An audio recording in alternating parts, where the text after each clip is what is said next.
எல்லாம் வல்ல கடவுளின் அருள் கருணையினால் இங்கே இந்த புளியரை அருள்மிகு வழிகாட்டும் மாளிகைப்பாறை கருப்பசாமி திருக்கோவிலுக்கு வருகை தந்திருக்கிற எல்லா பக்தர்களுக்கும் நமது திருக்கோவிலில் நடக்கிற அருள் நிறைந்த காட்சிகளை எல்லாம் யூடியூப் சேனல் மூலமாக உலகமெங்கும் பார்த்து தன் உள்ளத்தின் உள்ளே பிரார்த்தனை செய்து கொண்டு மன நிறைவோடு பக்தியோடு இருக்கிற எல்லா பக்தர்களுக்கும் உங்கள் அனைவருடைய எண்ணங்களும் என்னாலும் நிறைவேறி இந்த பூவுலகிலே நீங்கள் இன்புற்று வாழ வேண்டும் என்று சொல்லி உங்களுக்காக பிரார்த்தனை செய்து கொள்கிறேன். கார்த்திகை மாதம் என்று ஒன்று நினைவுக்கு வந்தவுடனேயே எல்லாருக்கும் சுவாமியே இந்த அற்புதமான சரண கூக்குரல் உலகமெங்கும் ஒலித்துக் கொண்டே இருக்கும்.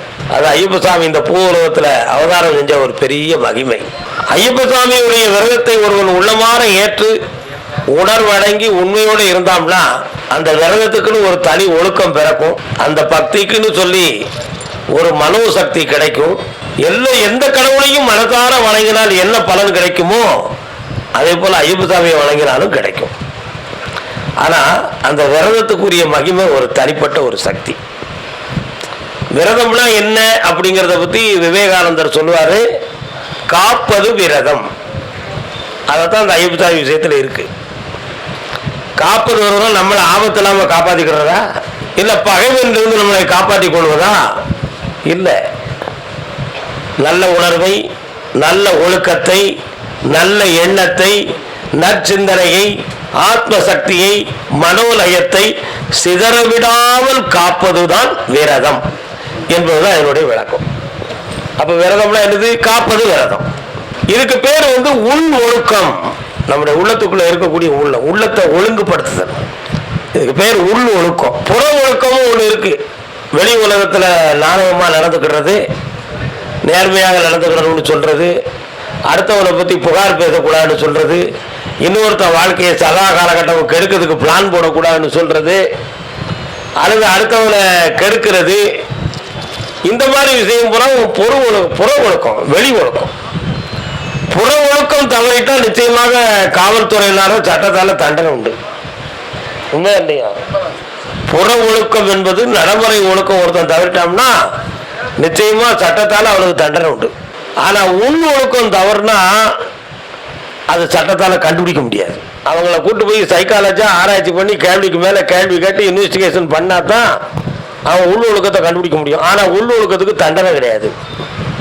ஏன்னா மனிதன் என்ன வேணாலும் நினைக்கலாம், என்ன வேணாலும் சிந்திக்கலாம், என்ன வேணாலும் ஆசைப்படலாம், அவன் எப்படி வேணாலும் தன் உள்ளத்தை வச்சுக்கலாம், அவனுடைய சுய உரிமை.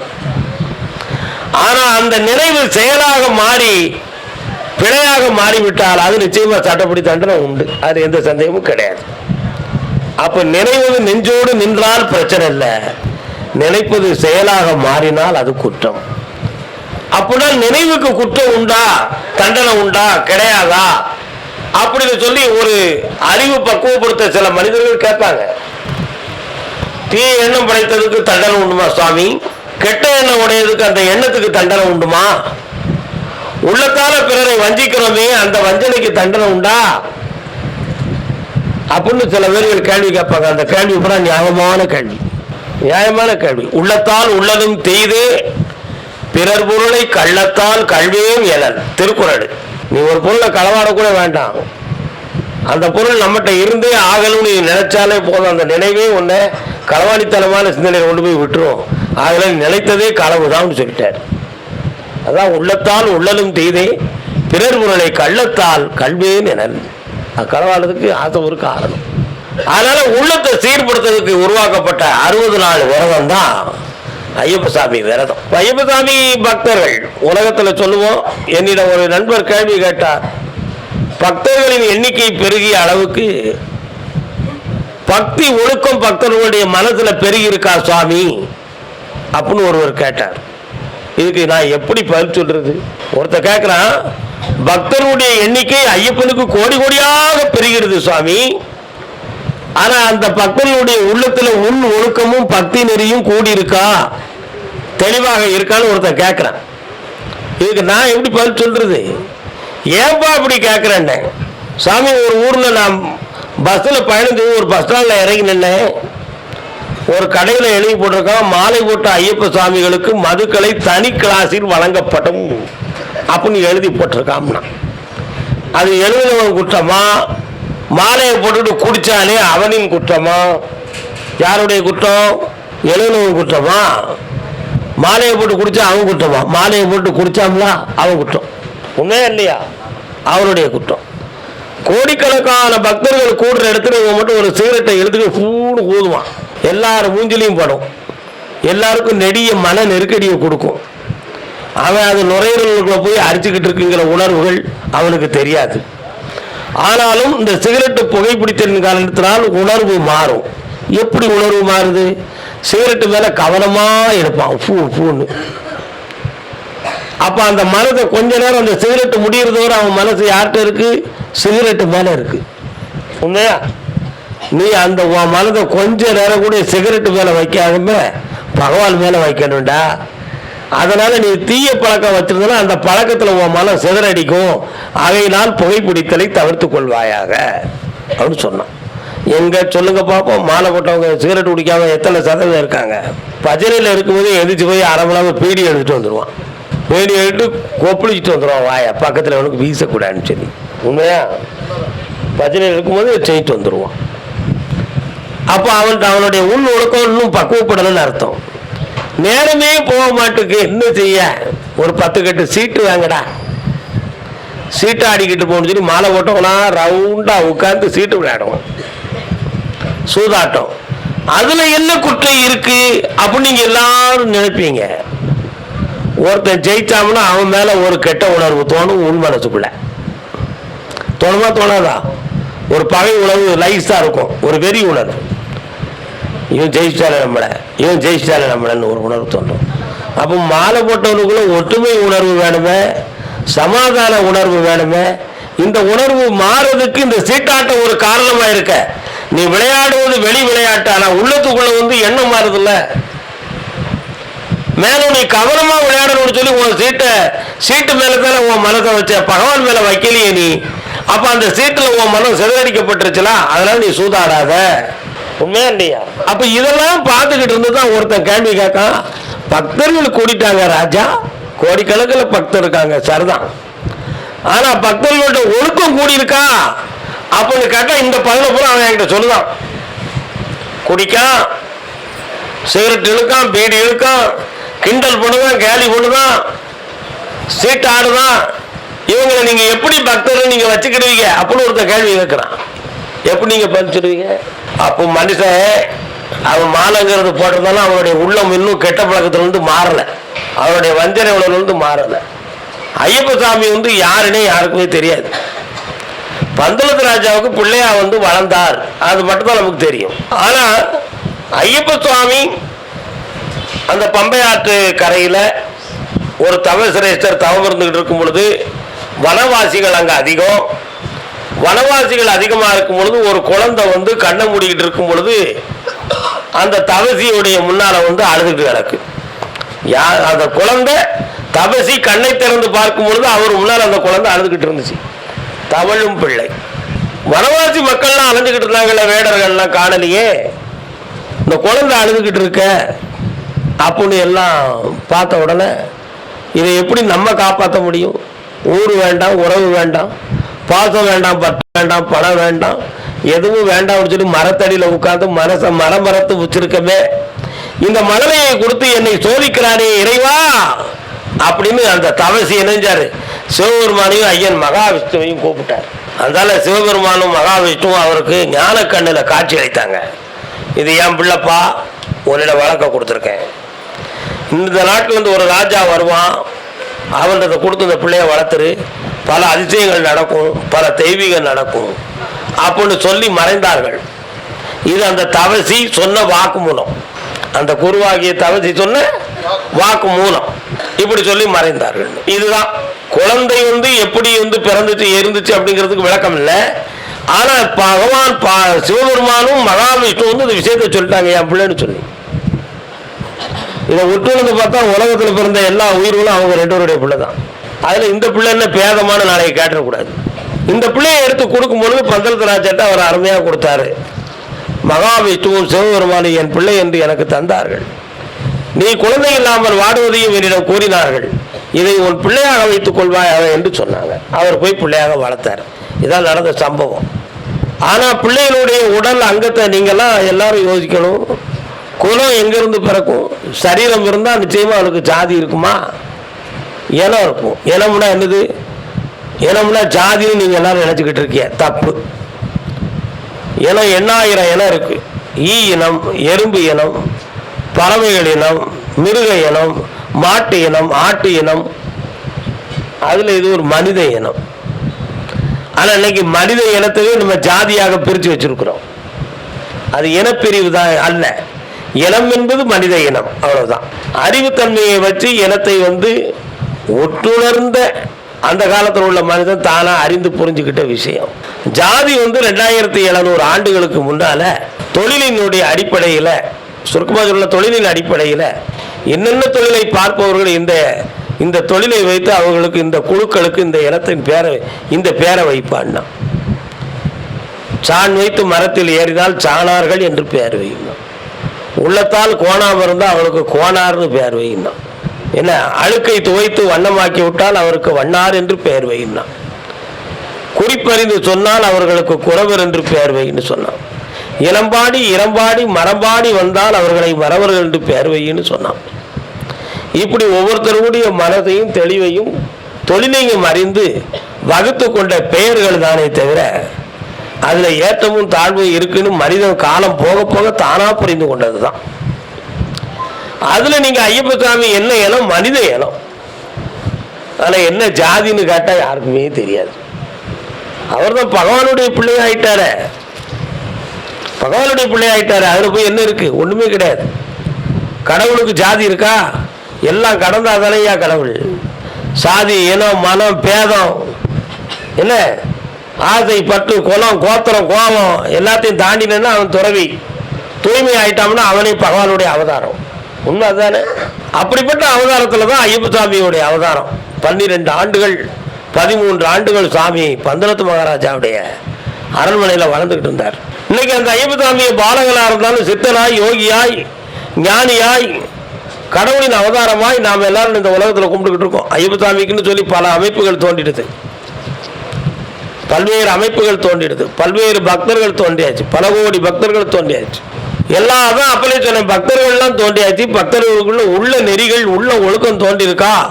அது ஆராய்ச்சிக்குரியது ஒன்றுதானே தவிர தீர்மானத்துக்குரியதே இல்லை. கண்டிப்பாக அது தீர்மானத்துக்குரியதாக இல்லை. லட்சம் பேர்ல ஒருத்தர் தூய்மையான ஒரு மனோசக்தியை பெற்று, தவத்தை பெற்று, சாமியுடைய அருளை பெற்று, ஞானத்தை பேர் தான். கோடியில் ஒருத்தர் ஒளிமயமா ஆகுதான். ஆயிரக்கணக்கானவன் பக்தனாகவே இருக்கான். பக்தனாக இருந்து மக்கள்கிட்ட பரவலாக வாழ்ந்துகிட்டு இருக்கான். அதில் புகழுக்கு, பணத்துக்கு, காசுக்கு, ஆசைக்கு, பொருள் பதவிக்கு, மோகத்தை மனதிலே கொண்டு பல்வேறு பக்தனாக காட்சியளித்து சமுதாயத்திலே வெளிப்படையாக பேசுகிற பேச்சு ஒன்றும், நடந்து கொள்ளக்கூடிய நடைமுறை ஒன்றுமாக நாடகம் ஆடிக்கொண்டு திரிகின்றவர்களாகத்தான் இந்த உலகத்தில் வாழ்ந்துகிட்டு இருக்காங்க. இதான் உண்மை. நெற்றியில் திருநீரும் பக்தியாக பன்னீரும் வாசம் மிகுந்த திரவியங்களை பூசி பக்தன் வேஷம் போட்டா அவன் உள்ளம் பக்குவப்பட்டிருக்குன்னு சொல்லலாமா? முடியாது. குளிர்ந்த நீரில் குளித்தாலும் குணங்கள் அதிலே குளிப்பதில்லை. குளிர்ந்த நீரில் நம்ம குளிச்சாலும் குணம் அதில் குளிக்குமாயா? குளிக்காது. கும்பிடும் தெய்வம் எதிரிருந்தாலும் இதயம் எதையும் மறைப்பதில்லை.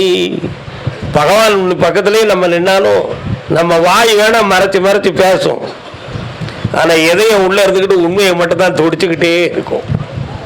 யாருக்குமே பயப்படாத எதையத்தை பகவானே நமக்கு கொடுத்துட்டான். அதான் குளிர்ந்த நீரில் குளித்தாலும் குணங்கள் அதில் குளிப்பதில்லை. கும்பிடும் தெய்வம் எதிரிருந்தாலும் இதயம் எதையும் மறைப்பதில்லை. மறைக்குமா? எதையும் மறைக்காது. டேய், நீ நல்ல அற்புதமான காவி சட்டையும் காவி வேட்டியும் ஃபுல் ஹேண்டும் போட்டு பிரமாதமா தலைவர் ரூபத்தில் இருக்கடா, ஆனா என் பேரை சொல்லி கோடிக்கணக்கான ரூபாயை மறைச்சு வச்சிருக்கடா மகனே அப்படின்னு எதையும் உள்ள இருந்து எழுதிய இடிச்சுக்கிட்டே இருக்கும் அவனை. ஆனா வெளியில சாமி தரணும், ஐயப்ப தரணும், ஐயா தரணும் அப்படின்னு எல்லாத்தையும் கூட்டம் போட்டு போட்டா எடுப்போம், கோமாளம் போடுவான், குமாச்சம் போடுவான், எல்லாம் நடக்கும். ஆனா உள்ளத்துக்குள்ள இருக்கக்கூடிய அழுக்குக்கு விளக்கம் உண்டா? கிடையாது. ஆனா ஒன்னே ஒண்ணு, தன்னஞ்சறிவது பொய்யற்க, பொய்த்த பின் தன்னஞ்சே தன்னை சுடும். முதல்ல மனுஷன் பேசும் பொழுது படபடன்னு பொய்ய பேசிடுவான். ஆனா பேசி முடித்தாலும் உள்ளத்துக்குள்ள உண்மைங்கிற ஒரு சக்தி அவனை சுட்டு சுட்டு கொண்டுகிட்டே இருக்கும். திருவள்ளுவர் சொல்றாரு, தன்னெஞ்சறிவது பொய்யற்க, அறியாமையில நீ பொய்ய நிறைய சொல்லிடுவ, பொய்த்த பின் உன்னெஞ்சே உன்னை சுடும். உன் மனது உன்னை சுடுண்டா, அதுதான் கடவுள், அதுதான் கடவுள். இந்த மனதாட்சிக்கு ஒருத்தன் பயந்துட்டா போதும், கடவுளுக்கு ஈக்குவலா அவனே ஆயிடுவான். உண்மையா இல்லையா? கடவுளுக்கு ஈக்குவலா அவனே ஆயிடுவான். நீ மனதை காட்டுல மிருகத்துக்கு சமமா வச்சுக்கிட்டு உடம்புக்கு அலங்காரம் பண்ணிக்கிட்டு சுவாமியே அப்படின்னு சொல்ற. சரணம் உள்ளத்துக்குள் ஒலிக்க வேண்டும், ஒழுக்கத்திலே பதிவாக வேண்டும், உணர்வுகளிலே நல்ல இணக்கமாக இருக்க வேண்டும். இதை ஒவ்வொரு பக்தனும் இதை இந்த வார்த்தைகளை உணரணும். எனக்கு தெரிஞ்ச சில அற்புதமான நிகழ்வுகள்லாம் நடந்திருக்கு. நான் முதலே சொன்னேன், ஐயப்ப சாமிக்கு ஜாதி இல்லை, மதமும் இல்லை, யாரும் இல்லைன்னு. மாலை போட்டுட்டா எல்லோரும் ஐயப்பன் அப்படிங்கிற ஒரு தத்துவத்தை ஐயப்ப சாமி பக்தர்களுக்கு நம்ம உலகத்தில் இன்னைக்கு விளக்கிக்கிட்டு இருக்கோம். ஏன் கூப்பிடும் பொழுதே அவனை ஐயப்பான்னு தான் கூப்பிடணும். ஐயப்பான்னு நான் கூப்பிட தயார், நீ ஐயப்பனா நடக்க தயாரா அப்படின்னு ஒருத்தன் கேட்டா அதுக்கு பதில் சொல்லணும். எப்படி? முதல்ல நீ உருவத்தை வச்சு கும்பிடுற, அதுக்கு முன்னால விளக்கேத்துற, ஓவியம் படத்தை வச்சு கும்பிடுற, அதுக்கு முன்னால படையல் போடுற, அவன் தான் ஐயப்பன்னு நீ முடிவுக்கு வந்துட்ட. இந்த படத்தை வச்சு நீ கும்பிடும் பொழுது சாமிக்கு நீ அவல் வைக்கிற, பிரசாதம் வைக்கிற, எல்லா பிரசாதத்தையும் சாமி ஏற்கிறாருங்கிற சத்தியத்தின் நம்பிக்கையில தான் நீ எல்லாமே படைக்கிற. இதெல்லாம் உண்மை, இதுல எந்த சந்தேகமும் கிடையாது. ஆனா ஏழை பங்காளன் ஐயப்பன். ஐயப்பன் ஏழை பங்காளன். ஏழைகள் வீட்லையும் போய் கொடுக்க ஒரு தண்ணீர் வச்சாலும் அந்த பிரசாதத்தை ஏற்றுக்கிடுவார், பாலை வச்சாலும் ஏற்றுக்கிடுவார், பணக்கார முக்கனியோடு பணங்களை வச்சாலும் சரி ஏற்றுக்கிடுவார். அவருக்கு தான் எந்த பேதமும் கிடையாது. அவர் நிஷ்கல மூர்த்தி, எதையும் தாங்கும் மனம் படைத்த ஒரு மகா மணிகண்டன், மகா ஞானி சுவாமி ஐயப்பன். அதனால்தான் அவர் எல்லாரும் எதைத்து வைப்பார், ஏழையின் பங்காளன். சாமி சரணம் சொல்லும்போது ஏழை பங்காளனே சரணமையப்பா அப்படின்னு சொல்லுவோம். ஏழை வீட்லையும் இருப்பான், கோடீஸ்வர வீட்லையும் இருப்பான், அவன் உள்ளத்துக்கு தகுந்தார் போல இருப்பான். எப்படி? அதான் சொல்லுவான், நீரானந்தன் சுவாமிக்கு பேர் நீரானந்தன். நீரானந்தன் என்னது? தண்ணீரை தவளைப்பானையில விட்டா தவளைப்பானை மாதிரி இருக்கும், குடத்துல விட்டா குடம் மாதிரியே இருக்கும், அப்படித்தானே? பாத்திரத்துல விட்டா பாத்திரம் மாதிரியே இருக்கும். அத மாதிரிதான் பகவான் உன் உள்ளத்துல நீ தெளிவா இருந்தா உன் தெளிவுக்கு தகுந்தாறு போல காட்சி அளிப்பான். உன் உள்ளத்துல வஞ்சல் இருந்தா உனக்கு பாடம் புகட்டக்கூடிய அவாத்தியாரா இருந்து உனக்கு பாடம் புகட்டுவான். உன் உள்ள எப்படியோ அது போலதான் இறைவன். நீ சரியா இருக்கணும். அதான் ஐயப்ப சாமி அவன் கேட்ட கேள்வியில இதுதான் இருக்கு. பக்தர்கள் கோடி கோடியா பெருகிட்டானே, பக்தர்களுடைய உள்ளொழுக்கம் பெருகிச்சா சாமி அப்படின்னு கேட்டான். இங்க இருந்து இருமுடியை கட்டி சபரிமலைக்கு போயிட்டாங்க எல்லாரும். அதுல எல்லா ஜாதி மக்களும் இருந்தாங்க, எல்லா ஜாதி மக்களுமே இருந்தாங்க, 65 பேர். அதுல நெய்யபிஷேகம் பண்ணணும். 65 பேருக்கும் ஒரே பானை. அதுல கொஞ்சம் ஒதுக்கப்பட்ட ஒரு சமுதாயத்தை சார்ந்த ஒருத்தன்ட்ட ஒரு பெரிய பானை இருந்துச்சு. அதுல ஒரு குருசாமி, பரந்த மனப்பான்மை உடைய ஒரு குருசாமி சொன்னார், நம்ம எல்லா தேங்காய் நெய்யும் உடைச்சு இந்த பானையில விட்டு சாமிக்கு அபிஷேகம் பண்ணிட்டு வந்துருவோம் அப்படின்னு சொன்னான். அதுல ஒருத்தன் ஜாதி பேதம் பாக்குறவன் ஒருத்தன் விவரமா மூஞ்ச தூக்கிக்கிட்டு, யாரு பானையில கொண்டு போய் நெய்யை ஊத்த சொல்ற, உனக்கெல்லாம் கூறு இருக்கா சாமி அப்படின்னா. இவன் உள்ளத்துக்குள்ள கடவுள் இருப்பானா? அவன் தான் அந்த அழுக்கமே நீக்கலைய. சாமி சமாதான கடவுள், எல்லாரையும் சமரசமா ஏற்றுக்கொண்டு ஒரு சங்கல்ப மூர்த்தி. ஆனா அந்த மாலையை போட்டு அவன் சொன்ன வார்த்தை என்ன, யாரு பானையில கொண்டு விடுதேன்னா. சாமி எங்க பானையில உங்க நெய்ய விட வேண்டாம், உங்க மனத்து போல செய்ய சாமி, எங்களை நீங்க வருத்தப்பட வைக்கலாம் அவன் பக்குவமா ஒதுங்கிட்டான். உடனே ஆளாளுக்கு ஒரு பெரிய சின்ன சின்ன பானைகள் ஒரு 3 பானை எடுத்து 3 பிரிவாக இருக்க நெய்களை விட்டு அபிஷேகத்தை கொண்டு போனாங்க. அவங்க நமக்கு சின்ன தேங்காயா இருந்தாலும் பரவாயில்ல, நம்மகிட்ட இருக்க பானை தான் இந்த பெரிய பானையவே நம்ம அபிஷேகத்தை கொண்டு போய் அவங்களும் கொண்டு போயிட்டாங்க. ஆக நடந்த சம்பவம் என்னன்னா, அபிஷேகம் முடிந்து வருகிற பொழுது இந்த 3 சின்ன பானைகளும் எப்படியோ கூட்டத்தில் தவறி விட்டது, இவர்கள் கைக்கு கிடைக்கவே இல்லை. நேர்முகமா நடந்த சம்பவம். இவங்க கைக்கு அது கிடைக்கவே இல்லை. ஆனா வீட்டுக்கு நெய் பிரசாதம் கொண்டு போகணும். இப்பதான் உங்களுக்கு சபரிமலையில் பாட்டல்ல நெய் அடைச்சி அபிஷேக நெய் பெற்றுக்கொள்ளலாம்னு போட்டிருக்கான். வந்து ஒரு 10 வருஷம் தான் இருக்கும். நான் சொல்றது 40 வருஷத்துக்கு முன்னால உள்ளது. அன்னைக்கெல்லாம் சாமி கோயிலுக்குள்ள ஒத்தேடி பாதையா நடந்து போகணும். அன்னைக்கு 18ஆம் படியில வந்து பொற்படி கிடையாது, கல்படி. இப்ப எல்லாருக்கும் நெய் கிடைக்கணும். யாருமே மற்றவங்க நெய்யை கொடுக்க போறது இல்லை. இவங்க வீட்டுக்கு நெய் கொண்டு போகணும். யாரை கொண்டு போறது? அதுல அந்த முதல்ல சொன்ன வார்த்தையை சொன்னாரு, அந்த சாமிகள் மனசார அபிஷேகம் பண்ணா அவன் நெய் கைக்கு கிடைச்சிடுது. நீ பாதகமா பேசல, உனக்கு எவ்வளவு பெரிய தண்டனையை பகவான் கொடுக்காம பாத்தியா? அந்த நெய்யவே நம்ம வீட்டுக்கு அபிஷேகத்துக்கு பிரசாதமா கொண்டு போயிடும் சொல்லி கடைசியில் அவங்க கொண்டு வந்த நெய்யை எல்லாரும் வீட்டுக்கும் பிரசாதம் வந்துச்சு. அந்த சோதனை எங்க போய் நின்றுச்சு? அப்போ இவன் உள்ளொழுக்கம் கெட்டு போச்சு. உள்ளொழுக்கம் கெட்டு போச்சு. தான்கிற ஆணவம் இருந்துச்சு. நம்ம இதுல பிறந்தவன், நம்ம இன்னும் குலத்தவன், நம்ம இவ்வளவுக்கு உயர்ந்தவன் அப்படிங்கிற ஒரு மமதை அவன் உணர்வுல இருந்துச்சு. உன் உணர்வுக்கு என்ன நடந்துச்சு? நற்பலன் கிடைக்கல.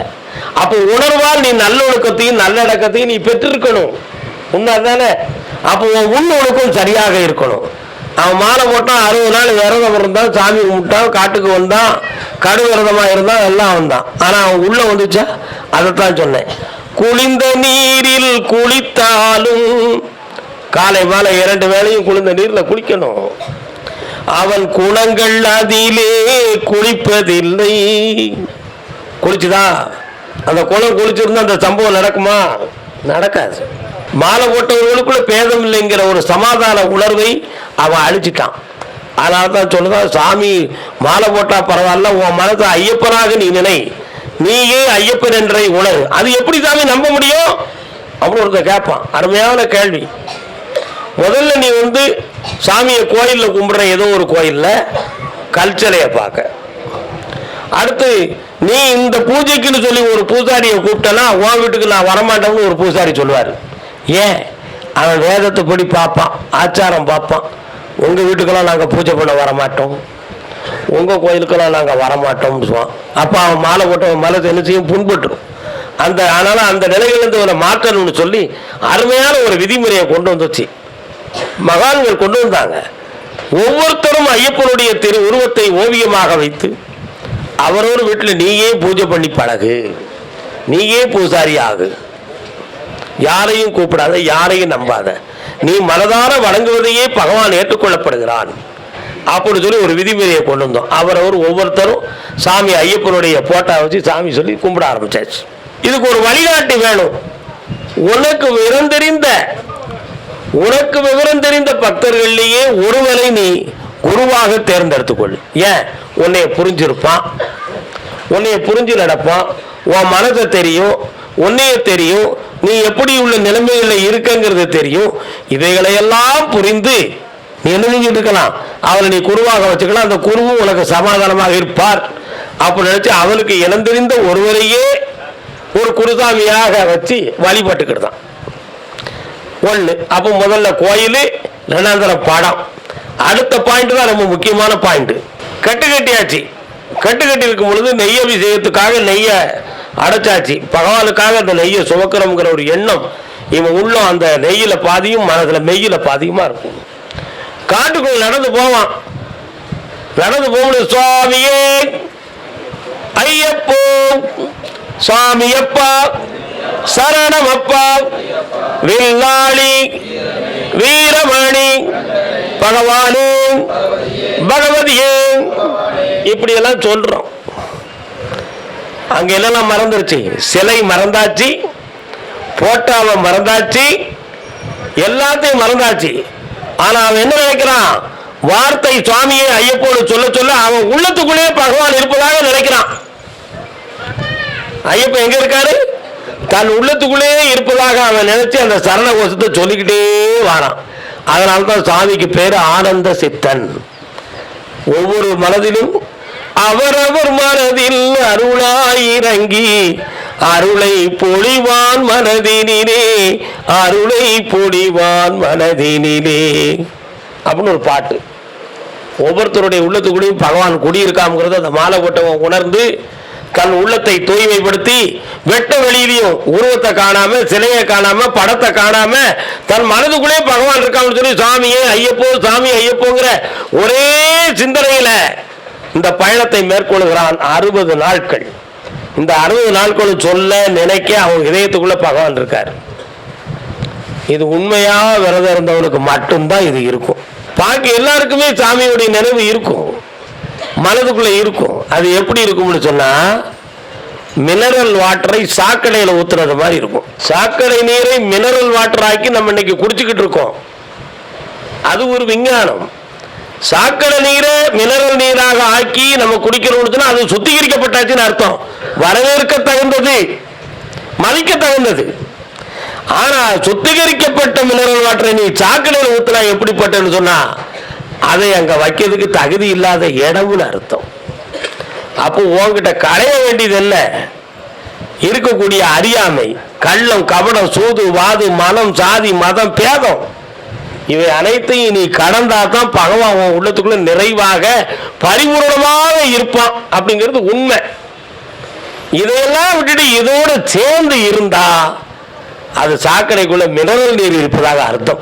உள்ளத்தில் இருக்கக்கூடிய அசிங்கத்தை முதல்ல வெளியே எடுக்கணும், உள்ள ஒழுக்கத்தை பெருக்கணும். அதான் ரொம்ப முக்கியம். அதுல நிறைய கள்ளத்தனமான சிந்தனை. ஒருத்தர் ஒரு அருமையா சொன்னார், நம்ம ஊர்ல ஒரு பெட்ரோல் பல்க் பக்கத்துல 3 பஸ் நினைச்சு சபரிமலைக்கு போயிட்டு வந்த பஸ். நாங்க போறவங்க சும்மா நிழல்ல உட்கார்ந்துருந்தாங்க. உட்கார்ந்து வந்தவங்க என்னப்பா நடந்துச்சுன்னு சொல்லி கோயில்ல விளக்கம் சொன்னான்.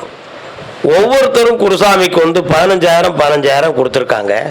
ஒரு பஸ்ஸில் 75 டிக்கெட்டு, ஒரு பஸ்ஸில் 75 டிக்கெட்டு, ஒரு நபருக்கு 15,000. இந்த 15,000 என்னவாகும்னா இருமுடி கட்டக்கூடிய பொருள் அவனை கூட்டிட்டு போய் வீட்டில் கொண்டு விடுறது வர ஒருத்தனுக்கு 15,000 குருசாமிக்கு கொடுக்கணும். ஒரு பஸ்ஸுக்கு 75,000, 3 பஸ்ஸு. அப்போ 15,000 எத்தனை லட்சம் ஆச்சு? இதை பூரா கணக்கு முடிச்சு வரும் பொழுது குருசாமிக்கு அசிஸ்டது ஒரு 4 பேர். இந்த 4 பேரும் தனியாக ஒரு மீட்டிங், அதனால எல்லா மக்களோடும் சேர்ந்து ஒரு மீட்டிங். கடைசியில் 4 பேருக்கும் சண்டை விஷயம் வெளியாகி அடிதடி ஆயிடுது. நீ மட்டும் இவ்வளவு எப்படி எடுக்கலாம்? நானும் உங்க கூட வந்திருக்கணும். நீ எவ்வளவு செஞ்சேன்னு எனக்கு தெரியாதோ? நீ எவ்வளவு லிஸ்ட்டுக்கு வாங்குற? நீ எவ்வளவு செலவழிச்ச எனக்கு தெரியாது. எனக்கு சமவகக்கூடியா சாமி யாரு? குருசாமி. யாருக்கு புத்தி காட்டணும்? குறைந்த மன பேருக்கவருக்கு ஒழுக்கத்தை காட்ட வேண்டிய குருசாமி. நீதியா நடந்து கொள்ளடா என்று வழிகாட்ட வேண்டிய குருசாமி. என்ன வாங்கினார்? கமிஷன் வாங்கினார். அவன்கிட்ட 15,000 வாங்கி அதை வாங்கி வீடு வாசல் கட்டி சீட்டு போட்டு கடைசியில் அதுல ஏமாத்து போட்டு சிறை தண்டனை அடைந்தான். இது ஒரு சம்பவம். இப்படியும் ஒரு சில வழிபாடுகள் நடக்கு. அப்ப நீ மாலை போட்டாப்புல எல்லாம் நீ ஐயப்பன்னு மற்றவங்க உன்னை சொல்லலாம். நீ அதுக்கு தகுதியானவனா என்பதை உன் உள்ளத்தால நீ உணர்ந்து பாரு. பஜனை என்னது? வாய் பாடுது, பாடுறத காது கேட்குது. நடக்கிற போட்டாவிலிருந்து இருக்கிற சாமிகள் வரை கண்கள் பார்க்குது. சாமிக்கு போட்டிருக்கக்கூடிய வசந்த பூ மாலைகளும் அற்புதமான ஊதுபர்த்தியினுடைய நிறங்களும் தன் மூக்கால் சுவாசிக்கப்படுகிறது. அப்போ அந்த வாசனையை சுவாசிக்கும் பொழுது சாமியுடைய எண்ணம் இருக்கக்கூடிய சாமியுடைய காட்சி, பக்தர்களுடைய காட்சிகளை கண்கள் பார்க்கும் பொழுது கண்களால் மனதுக்குள் ஒரு பதிவு. சாமியுடைய பாடல்களை கேட்கும் பொழுது காது மூலமாக ஒரு பதிவு. அவன் புகழை பாடுகிற பொழுது வாயாலே ஒரு பதிவு. இவைகளுக்கெல்லாம் சேர்ந்து இந்த உடல் ஒரு 3 மணி நேரம் எல்லாத்தையும் மறந்து சாமியை நினைத்து பாடுவதற்காக ஒருங்கிணைந்து உதவியாக இருந்தது. அந்த உடலால் இந்த உள்ளத்துக்கு ஒரு தெளிவு. இதுக்குத்தான் இந்த பஜனையே. இந்த பஜனைங்கிறது இதுக்குத்தான். அப்ப இந்த பஜனையில சாமியை ஒருங்கிணைந்து நோக்கிறதுக்கு ஒரு சக்தி கிடைக்கி, ஒரு நல்ல முறை கிடைக்குங்கிறதுக்காக தான் சாமியை பஜனை பாட வேண்டும் அப்படின்னு சொன்னாங்க. கும்மி அடிக்கணும். குனிந்து ஆடி ஆடி கும்மி அடிக்க சொல்லுவாங்க. இன்னும் இந்த பேர் கோப்பானம் போட்டு ஆடிக்கிட்டு இருக்காங்கன்னு சொல்லி கேவலமா சொன்னவங்க எல்லாம் உண்டு. ஆனா அந்த விதிமுறைகள் தெரியாது. கும்மி அடிக்கும் பொழுது சில சாமிகள் வெக்கப்பட்டு ஒதுங்கிக்கிடுவாங்க. ஆனா உண்மை என்ன? நீ மாலை போடுறதுக்கு முன்னால இல்லற வாழ்க்கை வாழ்ந்துகிட்டு இருந்த. மாலை போட்டு 60 நாள் குடும்பத்தை மனசார கொஞ்சம் ஒதுக்கி வைத்து பகவானுக்காக உன்னுடைய உள்ளத்தை நீ பக்குவப்படுத்தி கொண்டு வந்திருக்கிற. நீ அந்த 60 நாள் இருக்கக்கூடிய விரதத்தில் உன்னுடைய உடல்ல சில முறுக்கங்கள் தோன்றும், சில இறுக்கங்கள் தோன்றும், கட்டுகள் தோன்றும், பல்வேறு ஆசை உணர்வுகள் உன்னுடைய உடலை வலியுறுத்தும். ஆனா இதுக்கு மாற்றம் என்ன?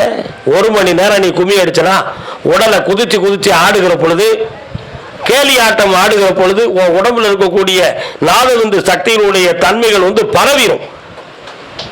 அப்படி அந்த பரவிய உடனேயே உன்னுடைய மன அலைகள் காம சிந்தனையிலிருந்து குடும்ப சிந்தனையிலிருந்து மாறுபட்டு மன இறுக்கங்கள் நீங்கி அந்த அசதியில சுவாமியே சரவையப்பான்னு பேசாம தூங்கிடுவேன். அப்போ உன் விரதத்துக்கு அது உதவியா இருக்கு. அதுக்கு தான் கும்மி அடிக்கணும், மாலை போட்டவங்க அத்தனை பேரும் பாட்டு பாடணும், அத்தனை பேரும் பஜனைகள் தவறாது கலந்து கொள்ளணும் அப்படிங்கிற விதிமுறைகளெல்லாம் நமக்கு சொன்னாங்க. இதெல்லாம் உண்மையான சக்திகள், இதெல்லாம் உண்மையான விஷயங்கள். இந்த விஷயங்கள் பஜனைக்கு போயிருப்போம், எல்லாரும் அந்த வீட்டில் டீ கொடுப்பாங்க. 4 பேர் மட்டும் இப்போ நான் டீ குடிக்க மாட்டேன்னு சொல்லிட்டுவான். அவன் விடிய காலம் கடையில் குடிச்சதை ஊரோட பார்த்துருப்பான், கடையில் குடிச்சதை சாயங்காலம் குடிச்சதெல்லாம் பார்த்துருப்பான். ஆனால் அவன் எனக்கு நான் டீ குடிக்க மாட்டேன்ப்பான். ஏன் குடிக்க மாட்டேன்? நைட்டில் குடிக்க மாட்டியா? இல்லை, பிறகு சொல்லுதேன். பிறகு என்ன சொல்லுவான்? இவங்க வீட்டிலலாம் நான் எப்படி டீ குடிக்கிறது அப்படிம்பான். அப்போதான் ஒருத்தன் கேள்வி கேட்டான் சுருக்கமா, சாமி ஐயப்பன் இருக்கார, கடையில் சக்கரை பொங்கல் வச்சிருக்கிய அது யாருக்கு? சாமிக்கு. அவல் பொரி வச்சிருக்கிய அது யாருக்கு? ஐயப்பனுக்கு. அப்படியா? பழங்கள்லாம் வச்சிருக்கிய அது யாருக்கு? சாமிக்கு. நீ உயர்ந்தவனா சாமி உயர்ந்தவனா? சாமி தான். ஒன்னு கூட உயர்ந்தவனே அதை சாப்பிட்டாலும் நீ ஏன்டா சாப்பிடு கேட்டா பதில் சொல்ல மாட்டான். அப்போ உன் உள்ளத்துல என்னது இருக்கு? அழுக்கு இருக்கு. நீ ஆண்டவன் ஐயப்ப சாமியுடைய திருநாமத்தை சொன்னதுக்கும், அவருடைய சரணாகத்திர வஸ்திரத்தை நீ புரிவதற்கும், அவனுடைய மாலையை தரிப்பதற்கும், நீ அந்த வேஷ்டிய வஸ்திரத்தை நீ போட்டுக்கிறதுக்கும் நீ இலக்கணமே இல்லாதவன். ஆனா எல்லா இடத்துலையும் சுத்தம் இருக்கணும்ங்கிறத நீ வலியுறுத்து. அவன் எங்க பிறந்திருந்தாலும் சரி, எக்குலத்தில் பிறந்திருந்தாலும் சரி, சுத்தமா இருக்கணும்னு சொல்லு, அதை மனசார ஏற்றுக்கிடுவோம். ஆனா அப்படி சுத்தமாக பரிசுத்தமாக இருக்கிறதையே நீ பிறப்பை கண்டு, பிறந்த இடம் கண்டு நீ பேதப்படுத்துறதுல நீ பகவானை வணக்கத்துக்கு தகுதி இல்லாதவன்னு அர்த்தம். அதான் உண்மை. சாதி மதம் பேதம் மனம் குலம் கோத்திரம் இவை அனைத்தையும் கடந்தவன் தான் ஐயப்ப சாமி. எல்லாரும் கும்பிடுறீங்க, அவன் அப்ப வேண்டாம், ஆத்தா வேண்டாம், மக்கள் வேண்டாம், மனை வேண்டாம், சுத்தம் வேண்டாம், எல்லாருமே வேண்டாம்னு காட்டுக்கு போயிட்டான். சபரிமலை தர்மசாஸ்திரா ஒருத்தரும் வேண்டாம், ஒன்னும் வேண்டாம், பொன்பொருள் வேண்டாம்னு காட்டுக்கு போயிட்டான். நீ எல்லாம் வேணும்னு அவனை போய் பஞ்சரிக்க போற. இதான உண்மை. உனக்கு எல்லாம் வேணும். ஒருத்தன் நான் நினைக்கிற பொம்பளை கிடைக்கணும் சாமின்னு மாலை போட்டிருக்கான். இன்னொருத்தன் நான் ஒரு இடத்துல பணம் ரெடி பண்ணியிருக்கேன், அது எனக்கு கிடைக்கணும். இதெல்லாம் என்னது? இதெல்லாம் என்னது? என்ன நோக்கம்? இதெல்லாம் விரதத்தின் நோக்கமா? உன் விரதம் எப்படி இருக்கணும்? உன்னுடைய ஆத்மா புண்ணியம் பெறணும். எப்பிறவியில் செய்த பாவமா இருந்தாலும் இப்பிறவியில் நீங்க வேண்டும் இறைவா. புண்ணியத்தை அடைவதற்கு நீ எனக்கு வழிகாட்டியாக இருக்க வேண்டும் பகவானே அப்படி நினைக்கக்கூடிய ஒரு புனிதமான ஒரு விரதத்தை எவ்வளவு அசிங்கத்தனமான நோக்கத்துக்கு நீ பயன்படுத்திக்கிட்டு இருக்க பாத்தியா?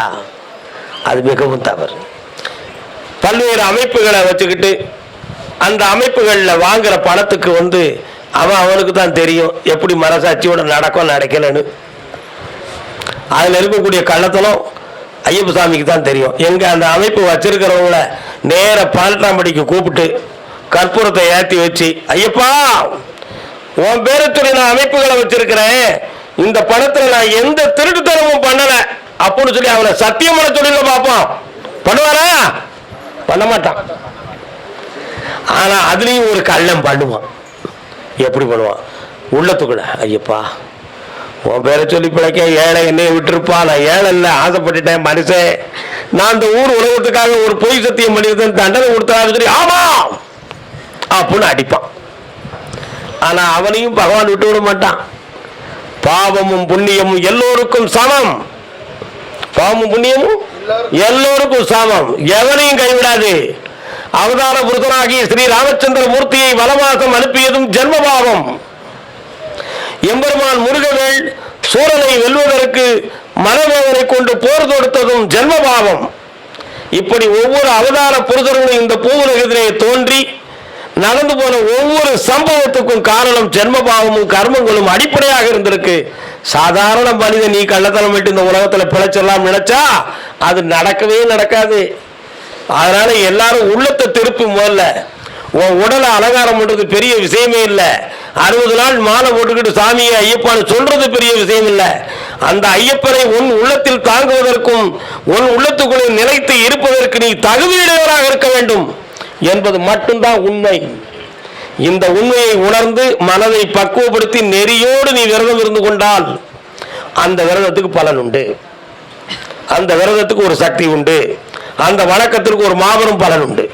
ஆக உள்ளத்தை திருத்துவதற்கு தான் ஐயப்ப சாமி விரதமே தவிர வேற எந்த விஷயத்துக்கும் கிடையாது. அதுதான் சித்தர்கள் வழி.